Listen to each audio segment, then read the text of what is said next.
successful, accomplishment, aim, or purpose. No? So, mauna ang ito ang pinaka-importante samtang napata sa kalibutan. Tagaan ta kamo sa ka-intro, naada sa kataong nga naasay duha ka iro. Kanang yang iro para na pabugno. Ang isa itom, ang isa puti. Pero kabalo siya daan. Kung iyang padaugon ang itom, dili niya pakaon ng puti. So, inig-away nila, ikaw na mag-away nga wagi kaon, pildi jud ang puti. Kung gusto niya ang puti makadaog, dili niya pakaon ang ito ang puti. Gusto niya ang itom na pud ang makadaog. Pag-away nila, daog gihapon ang itom. So, ang ilustrasyon nga simbolo na sa to ang lawas. Ang ato ang lawas mo atong puti, kalag. Unsay kinaon sa to ang kalag? Word of God. Unsay ang kinaon sa ato ang physical? Pamahaw paniudto panihapon. So dapat vice versa no? Kana bang tambok ta sa ato ang physical, tambok po ta spiritual. So kang hapon makita sa John 15:4-5, yung siya ni, successful relationship in God. Relationship are very important in life. Every person desire a successful relationship with family, friends, and especially with God.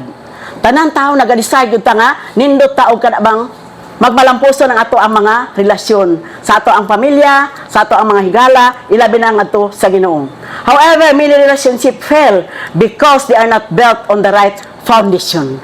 Daghan daw mga relasyon karon na fail. Napakyas sila. Why? Tungod yung sa ni they are not built on the right foundation. Dili nindot ka foundation. Kinsa man ato ang foundation sa ato ang pag-alagad? Only Christ. Ginoo ginang ato ang foundation. The Bible teaches that the most important relationship we have is our relationship with God. Mao ni ang pinaka-importante first ang atong relasyon sa Ginoo. Wa ni gabase unsa ato ang religion, wa ni gabase unsa atong pundok. Importante nga ta relasyon sa atong buhi nga Dios, sa ato ang King of Kings and Lord of Lords. Mao nang kita blessed ka ita. Kaya nga naman, kita ang anak sa ato ang hari sa tanang hari. If our relationship with God is strong, remember, take note. If our relationship with God is strong, it will influence our other relationship. So, ma-influence na ito ang uban. Kung strong ang ato ang pag-alaga sa Ginoo, na po tayo madala. Ang ato ang pagtuo makatakod. Dili ni sakit nga matakdan. Matakdan, kinsa ang una matakdan? Atong mga anak. Agree? Diya sa panimalay, pag naatay faith, kinsa ang una matakdan? Ang atong mga anak. Kaya nga naman, nakita nila, strong ang ato ang pagtuo sa Ginoo. Ako makasulti yung kay anak. First, ang ato ang pamilya.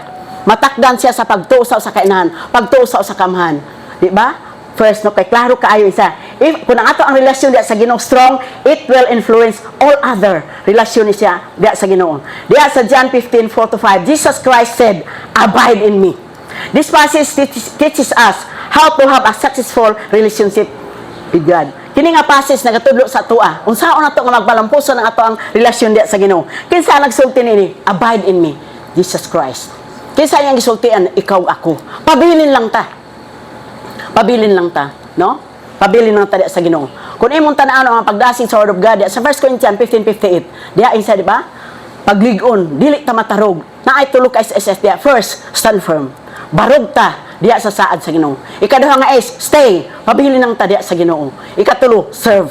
Mao nang naatay SSS. So insa, kung ang ato ang pagtuo lig-on, maka-influence kita. Og ingon niyas this passage teaches us how to have a successful relationship with God. The word abide means to remain, stay, or continue in close relationship. Unsa daw kinimpulong nga abide? Ang kahulugan ni ini sa ana, magpabilin. Padayon lang. Padayon nagsuon. Kay usahay dili ta kalahutay. Gamay nga pagsubok sa atong kinabuhi. Usahay kana bang makita nato ang mga problema. Di na ta kalahutay. But kung imong tan-awon igsuon ang pagdasig the word abide siya to remain, stay or continue in close fellowship. Sama sa atong gibuhat karon. Fellowship man gud ni. Fellowship ni siya. Fellowship na namin sa pulong sa Ginoo. Having a relationship with God is not only about starting with Him. It is about continuing with Him daily. Di lang tabutan kada BCFC. Asa man yung makita ang tinuod nga butan, tinuod nga kaisuanon. Diha sa simbahan o sa panimalay? Sa panimalay. Kay sa simbahan buutan matatanan. Di ba? Manglingkod ta, maminaw. Kay nakailis gud ta. Oh, pero sa balay, kumusta ang kinabuhi? Mao na karon katong nag-speak ko gitagaan ko nila og kanang pindutin ang topic. In faith we stand, in love we shine. No? Sa pagtuo kita makabarog, sa gugma kita makapadanag. Mohayag ta. Oh, kinahanglan mohayag ta kay ano man. Kita bay ang asin, kita ang kahayag sa kalibutan. Mao na ang tinuod. Oh. Mao na yung ang mga pastor kusog kay mangabig, ang mga membro po kusog mangabog. So dapat stand firm kita sa atong pagtulit sa Ginoo. Muna nimo ba? Asa na mato mga kauban? Na usahay dili kanang daghan kay wala unta ma-bless sa atong kinabuhi man kay ma-bless kad man sila tong istua.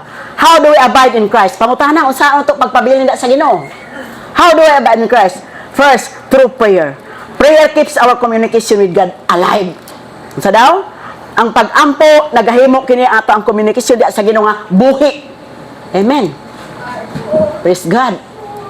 Kabalo mo sa ato ang cell number, Jeremiah 33:3.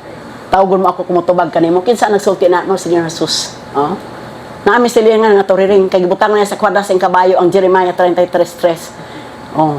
Ang isa pod ang Matthew 27:33 katong love God with all your heart. Iya pong gipatad og lasto. Na nga toriring. Sagrado ang pulong sa Ginoo. Sagrado ang pulong sa Ginoo. Mao nang kita nga gamit sa word of God kana makita pustong kinabuhi.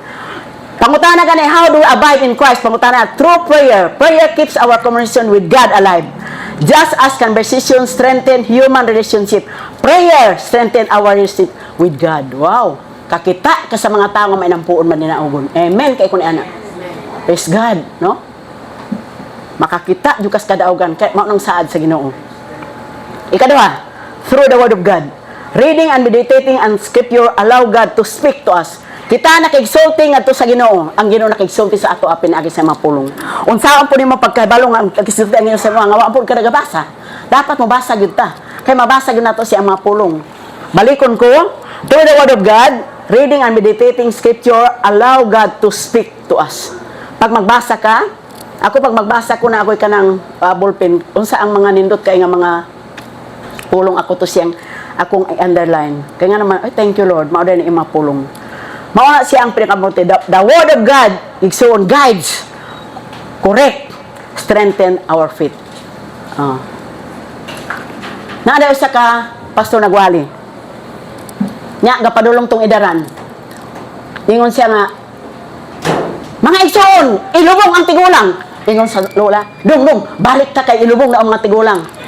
Ingon sa iyang apo, ladi ko na mao. Kay tungod kay nalit ka, ang 2 Corinthians 5:17, ang tanan nga kag Kristo bago nang binuhat. Ang tanang butang nanagi na, ilubong ang daan. Atong i-welcome ang bago. Dili ito ikaw ilubong. Ilubong ang daan ng mga ugali. If a man be in Christ, he is a new creature. Bago na ta, kay nga naman, anak naman ta sa Ginoo. Di ba? The way sa imong pagsulti. Unsa ato mga expression? Thank you Lord, praise God. Hallelujah. Bisag di ka na masulti sa imong paglihok. No? Makita na sa Ginoo. So, klaro kayo. The word of God guides, correct, and strengthen our faith. Walay giigo ang pulong sa Ginoo. May kita, dili ko mo simba kay giigo. Wala kita tanigo. Ako nga gastadi aning, ay, thank you Lord. Samtang gastadi ko sa akong out time, thank you Lord. Salamat kay mga pulong. Naga-correct. Diha sa James insulting nga, what is the word of God? Salamin. Kinsa diri ang maayo kay mag-make up nga walay sa amin. Ako di ko pasalig, bisag mag-lipstick. Dapat magtanay ko sa amin. Kaya na ano itong magninang og kasal, nagdali-dali na mahas, dali na. Kay kuan malit na ta sa kasal. Tingali paglingkod niya sa kinan piti ng katawa. Unsa imong katawa? Mads, ang isa nimo ka eyebrow, walay pikas. Eyebrow lang na pikas. Kay wa man na namin. So ang word of God nagasulti, the word of God is our mirror. Mao ni ang ato ang salamin. Makita nako akong kapakyasan, makita nako akong mali. Only the word of God. Wala ni gigo pasalamat ta. Kay naatay mga pulong sa Ginoo. Mao nang amo ra pud ni. Naami balaod sa simbahan, dili mi magpawali kon iyang dalaong cellphone. Kay wala mag holy cellphone, Holy Bible. Na atong nagwali ako jung akong gisakas sa taas. Na akong gisakas taas kay kasab-an di ko ani sa MT. Ko pastor, wala kay Bible sa naamang good ko pastor kanang naami ko andre ba dili mi magpawali nga dili Bible ang gamiton.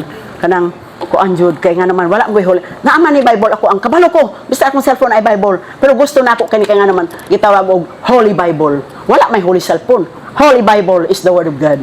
No, mauna sa igsuon ang word of God mo guys kay mo strengthen sa ato ang faith. Asa man tayo makadungog sa pulong sa Ginoo? Dito sa Kristo simbahan kita makita. Mao na giingon asa nindot, Christian o Christian. Kay kung Christian ka kada Domingo ay absent, pero tan apog kinabuhi sa lawayon. Ang pinakanindot Christian na atay Christ. Kay kung naatay Kristo sa kasing-kasing, Christ, He is a Prince of Peace. Prince of Peace sa tanang kalinaw. Bisag na pa na problema, makatugad bidag glory gihapon ta. Tanaw si Pastor Ahmad. Kay naa sa Kristo, kinsay makatugad bidag glory anang pulpog ng mga bukog. Mauna siyang tinuod. Ikatulo, ang pangutahan na ganyan, how do we abide in Christ? First, prayer. Ikatulo, to the word of God. Ikatulo, through obedience.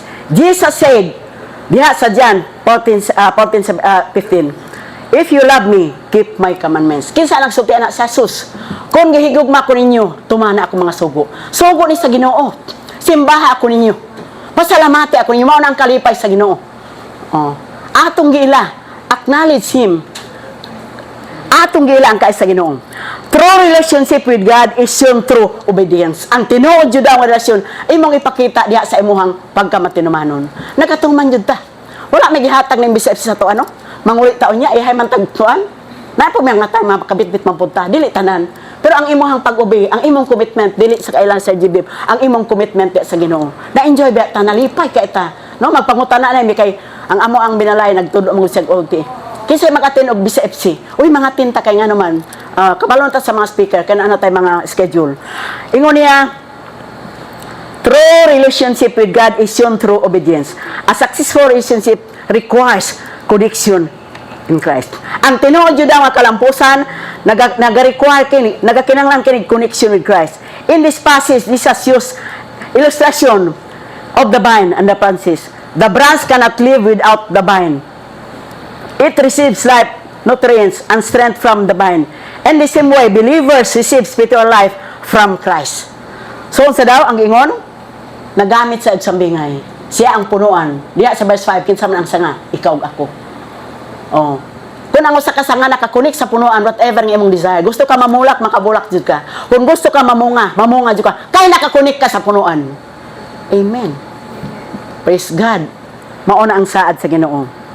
In the same way, believers receive spiritual life from Christ. Asa man ta makareceive og spiritual nga kinabuhi, gikan lamang kang Kristo. A successful relationship with God begin with a person is connected to Christ. Nakakonekta kang Kristo. John 15:5, I am the vine, you are the branches. This means our life must depend on Christ. Nakadepende gyud ta sa Ginoo. Nakadepende ta sa Ginoo. Kay unsa ingid sa Ginoo, without Him, we have no spiritual life. We have no spiritual strength. We cannot bear a spiritual fruit without Him. Ingon sa Ginoo, kay kun wala ako, wala ka may mahimo. Apart from God, we are nothing. Wa gyud ta ikapanghambog. Wa ta ikapanghambog. Mao na yun na propeta Jeremiah, dili kapanghambog sa dato ang kadato. Diya sa Jeremiah 29:19, 23:19, dili kapanghambog sa bright ang ka-bright. Dili kapanghambog sa kusog ang iyang pagkakusgan. Na mga tayo maluya pud ta. Kung naa man tayo dapat ikapasigarbo nga kita nakaila sa Ginoo. Amen. Kay bisag asa tayo itsa. Di gyud ta kapugong nga God is good. Una sa tanan, ikaw ako ang nakasinati sa kay sa Ginoo. Many people try to live without God. Daghan mga tao nga gusto sila magkinabuhi nga ilang ipadapin ang Ginoo. They rely on Him or on wisdom, abilities, and plan. Daghan mga tao nga magkinabuhi nga wala sila Ginoo. Ilang nakita ang ilang i-rely sa ilang sarili, sa ilang abilidad, o sa ilang mga plano. So, dili sila padayon. But Jesus clearly says, without me, you can do nothing. Klaro ka ina, iyan ang sulti. Tinuod na. Naami silingan, nakita niya ang kakayahan kay Piting Datua. Dato sa tanang dato, dalang panan sa mga tao sa ang barangay. Ingon niya, kanang mga tao nga nagsimba, tag-ano nako na, kanang uban anak, wala na mga bugas ba? Iniguli anak gikan simbahan, ingon siya, mangita pa na sila bugas silang paniudto. Kabalo mo, dili kita pwede magyaga-yaga sa Ginoo. Gamay kay among sapa, tanan mga karabaw, gipatuna, niabot ang kusog kay nga baha, ngano man sa kadaghang karabaw nga gituna, pulo kabuok kanang iyang karabaw lang nga nalumos. Alagad kun alagad, ayaw kun ayaw pag-atar og words kay nga naman dili kita pwede magkomendya sa Ginoo. Dili jud ayaw, no? Ay mabugos ato aking atong ang paghagad way bugsanay ni. No? We love Him because He first loved us. Kung nag-response sa mga sin, una sa tanan, siya ang unang nahigumas doa. Giduphan ta sa krus sa Kalbaryo. Wa tay kabaros ang Ginoo gisa nga isalapi ug bulawan kay siya ang tag-iyang tanan. Unsa ang ipangay, love God with all your heart, with all your soul and with all your mind. Mao na ang iyang ipangay doa. Mao na ang ato ang gibuhat karon. Oh, di pagid sa matagam katong naano dihang karabaw. Naagihapon kay ang ilang balay maagian man na manimba. Insa ko makita na ko ang Ginoo, pailan akong kaso. Pailan na yung kaso ang Ginoo. Huy. Nakaingon mo kulba kaayo. Gwapong tao, gwapong Diyos tinuod. Mayaman. Oh. Pag ingon nga kung makita na ko ang Ginoo, pailan akong kaso. Until now, gaano? Nakabantay masal nga naguli ko. Giadto ko si ang boy sa pastora, magpaampo daw si Busing. Nakaabot naman ko ako dili, wala ko conviction mag-pray sa iya. Gamay ra kay na ibalik niya katong iyang giingon nga kun makita na ko ang Ginoo, file na ko kaso. Wa na si amigo. Oh. Adaret man siya kay gwapohon, kay biyudo man, wa na ibuduol kay nga naman gwapo, kwartahan, mayaman gaano. Many people try to live life without God. They rely on their own wisdom, abilities, and plan. But Jesus clearly says, without me, you can do nothing. Di lang ikaw isudan, apil ko ato. Mao na yung thank you Lord. Walay ato. Salamat Lord sa kinabuhi nga kitras. Lord, salamat sa hiyas. Iyan ni sa Ginoo. Gigamit ang tanan. Ask yourself, am I truly connected to Christ? Ikaw ray makatubag ni ana. As in my life, dependent on Him, nagadependent bata sa Ginoo? A successful relationship with God begins when I surrender our lives to Him. Ilabi na sa ato ang panahon karon. Di ba? Basig mo abot ang 200 pesos sa gasolina. Wa tay control. Di ba? Sa tinuod, ambot lang. Maglisod ta sa ato ang nasod. Unsaon pagsulbad kay ang problema gikan sa taas. Unsaon nila pagsulbad ang ubos. Dapat ang problema gikan sa ubos, ang musulbad taga taas. Asa gikan ang problema karon sa mga taas. Pero kita pasalamat lang ta. Tanan bahala ka na Lord. Pag mayon tag bahala na tama na ang kalipay ni Ginoo. Naay mga ay di ta sigig ampo kay pulan ang Ginoo, dili ang Ginoo pulan, ikaw ang pulan. Kay sa tinuod mao na ang kalipay sa Ginoo. Amen ba man ana? Mao na ang kalipay sa Ginoo nga kung pwede pa lang kada minuto oras magampo ta. Kay nga naman nakita niya nga nagadepende gyud ta siya, nagasalig gyud ta siya.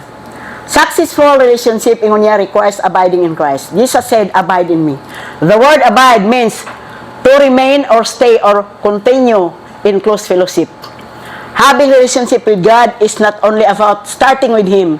It is about ingon niya continuing daily. Kada adlaw, no? Tanan adlaw naata sa Ginoo. Bisag naatas ng trabaho ang atong koneksyon, ang atong una connect sa Ginoo. Bisag asa ta. Bisag asa ta. Di ta magpakaulaw kay nga naman. Nagasinggit tag kaay sa Ginoo. Katong akong intro kaniya, once kita makita nila ang atong relasyon sa Ginoo, daghan ma-influence. Bisag di na ka magwali. Bisag di na ka magsinggit. Bisag unsa pa na diha, makita nila ang Ginoo sa imong kinabuhi. A successful relationship with God is built through daily prayer, reading the Bible, obedience to His will. Magaubig yun ta sumala sa kabuton sa Ginoo. Nindot kaing kabuton sa Ginoo. Kaya nga naman, naikotisyon nga nagayon, out of God's will, have no true success. But in God's will, have no failure. Pag magawas ka sa kabuton sa Ginoo, ison, I tell you frankly, dili ka magmalamposon. Pero, kung nagaagad ka sa kabuton sa Ginoo, dili ka mapakyas. Amen? Amen. Praise God. Hallelujah. Obedience to His will. A successful relationship produce spiritual fruit. Jesus teaches us that we abide in Him, we will bear fruit. He that abides in me and I will in him, the same brings forth much fruit. Spiritual fruit is the visible result of life connected to Christ. So makita daw ang mga bunga sa ato ang kinabuhi. According to Galatians, fruit of the Spirit. Unsa makita sa atong kinabuhi? Love, joy, peace, patience, kindness, goodness, faithfulness. Kabalo mo, unsa ang pinakalas? Self-control. Kay mao ni ang pinakalisod sa iyon litukon pero lisod buhaton. Self-control. Pero kung naatay sa Ginoo, wa jud imposible sa Ginoo. Kanang gitawag niya og mao ni siya makita nato sa kinabuhi sa katawo. A gentleness ingon niya, successful relationship with God in siya will transform our character. People will see Christ in our lives. Kung mausab ang ato mga kinabuhi, makita sa mga tao ang Kristo nga naas tong kinabuhi. Kumusta man? Naabay nakakita kang Kristo tong kinabuhi? Amen ba ta ni ana? Amen. Oh, sama tong yung ganin Pastor Ahmad. Doktor ha, gitawag pa siya kay magpaampo. So nindot kaayo. Kung naata sa atong relasyon sa Ginoo, ma-transform Ginoo ra di makausab sa atong kinabuhi igsoon, I tell you. Di ta pwede mag-usab sa atong bana, mga anak, mabuhat ta gyud sa Ginoo ni giingon walay kinabuhi nga sa allowance nga dili mausab sa Ginoo. Wa po'y kinabuhi baliko nga dili ay matulid. Mahimo sa Ginoong tanan. A successful relationship brings glory to God. Jesus said, John 15:5, "Herein is my Father is glorified that you bear much fruit, so shall be my disciple." The ultimate purpose of our relationship with God is to glorify Him. Himayaon nato siya. Kanindot sa kinabuhi once malipay ang Ginoo sa kinabuhi. Mo nang kanon ako isulti, serve happily, serve faithfully, all things will follow. Alagad lang tanga malipayon. Alagad lang tanga matinumanon kay ang tanang butang i-grant yun ang Lord sa atua. When our lives produce spiritual fruit, God is honored. People see the power of God. Others are encouraged to come to Christ. Wow. Madasig ang uban nga maduol sa Ginoo. Tungod kay nakita niya sa imong kinabuhi. Nakita sa imong silingan. Nakita sa imong mahigala, lahi lagi ka. Wa ka na bala ka aning mahal kaayo ang gasolina? Di man ta ka kontrol ni ana. Unsa pa man ang sunod nga mamahal? Basig mamahal ang bugas, mamahal ang mga grocery. Daghan mga utang nagkabalhin. But our God is never changed. Jesus, Hebrews 13:8, Jesus Christ is the same yesterday, today, and forever. Maora gyud na ang atong gitindugan. Magkinaunsa man ang kalibutan igsoon, wala man tay kontrol. Mahitabo man gyud mahitabo sumala sa Bible. Mao to ganiha kanang wali ko sa youth. Maabot ang panahon nga ang mga bata wala na ipagpasalamat. Mga bata no wala na ipagpasalamat. Tanaw imong anak makagwentog cellphone, tawagan rin nakadungog. Wala na. Naa na gyud sa Bible. Na kun dili ta ma-relax. Na mga tao isa na ang uban mamiya na sa pagtuo. Dili na ta makakuan na, dili ta makatuis kay naaguna sa Bible. So ingon niya kung kita nagakinabuhi makita ang bunga sa Espiritu, God is honor. People see the power of God. Others are encouraged to come to Christ. A successful relationship with God is not only for our blessing but also for God's glory. Wow! Himaya sa Ginoo. Gibuhat nato ang tanan para daw himaya sa Ginoo. A successful relationship with God is the greatest relationship. Ingon niya, a person can have. From this passage, we learn four truth. Unsa nga truth ganiha? First, ato ang relasyon requires connection with Christ. Ikaduha, abide in Christ. Ikatulo, ato ang spiritual gift. Ug ang last, bring glory to God. Without Him, we can do nothing.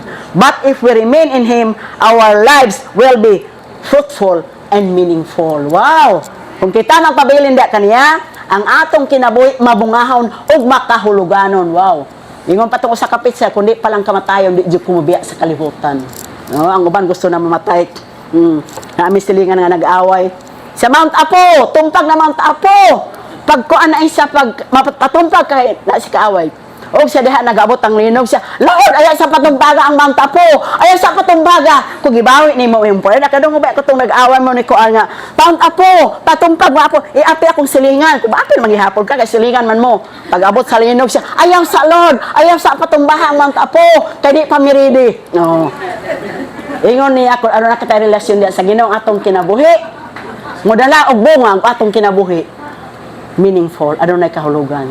Palanggaon nato atong kinabuhi kay mao na yung kinabuhi nga gidugpan ni Lord sa Kalbaryo. Kung para sa uban pangit ka pero sa Ginoo gwapa gyud ta. Amen. Praise God atong ipanghambog ang kaayos sa Ginoo kay naman kita yang ipili. Dili kita ang nagpili sa Ginoo. Siya ang nagpili kanato. Pasalamat ka sa pila ka billion sa tibuok kalibutan. Usa kang gipili sa Ginoo. Tingali kun wa ka gipili, wala ka karon di sa BCFC. Praise God. Gipili ta tanan, gibutang ta sa pamilya sa BCFC. Padaan ang ato ang nindot nga relasyon para ang uban madasig ug moduol sa Ginoo.